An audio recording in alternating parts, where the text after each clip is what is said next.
Ambassador Zomlot in London, this is the reference. What is the Palestinian position here? Just explain to us why you're not at the conference. We're not, because we are not interested to take part in such a charade. It's a charade. It's simply a game that we have seen, a movie that we have watched many years. Actually, let me correct your guest from the US that they have been trying to focus on the state for the last 26 years. Actually, it's the opposite.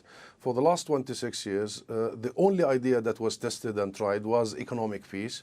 Oslo, the entire process was about focusing on the economic cart before the political horse, to a dismal failure for all of us. And we felt bad for the captive audience of Mr. Kushner yesterday in Bahrain, who all know, including the World Bank, the IMF, Mr. Tony Blair himself, who have tried years. The first job for Mr. Blair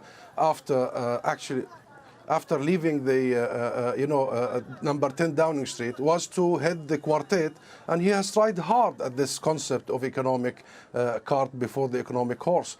Everybody knows that the major obstacle for unleashing the Palestinian economy is actually the issue of restrictions, the Israeli occupation, our inability to use our resources, our inability to conduct trade, lack of control. And the moment we gain our economic sovereignty and political rights, we are capable as a nation to build a thriving, prosperous economy, and we have all it takes to do so. The issue here is that Mr. Kushner has, and his plan, has neither an economic cart nor a political horse. The political horse was shot in the head when President Trump declared Jerusalem the united capital of Israel and moved the embassy, and all that followed after that with regards to the refugees, with regards to the settlements and them being illegal, with regards to all the moves all the way to only 3 days ago, and his national security advisor in the Jordan Valley promising that the US will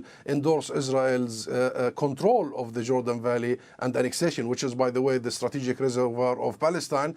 And now he talks about an economic cart that doesn't exist. It's really an exaggerated numbers. Nobody knows where this money come from, where it's going to go. And, you know, Mr. Kushner himself has been really saddest over the last few months and years, cutting the entire US aid from or to the Palestinian people, including to hospitals and schools, education, to UNRWA, the UN agency that caters for the Palestinian refugees. And by the way, that would have caused a catastrophe in Palestine, because more than 500,000 Palestinian children are educated by UNRWA, thanks to the world, by the way, for footing the bill and compensating that and sustaining UNRWA to do its absolutely crucial task. And by the way, today there is the more important workshop conference in New York for mobilizing assistance to UNRWA. Therefore, even his economic plans are not convincing, they are not real.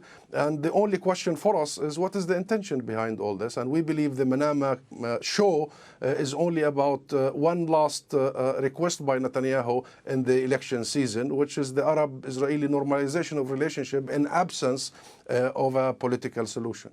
Very strong words there.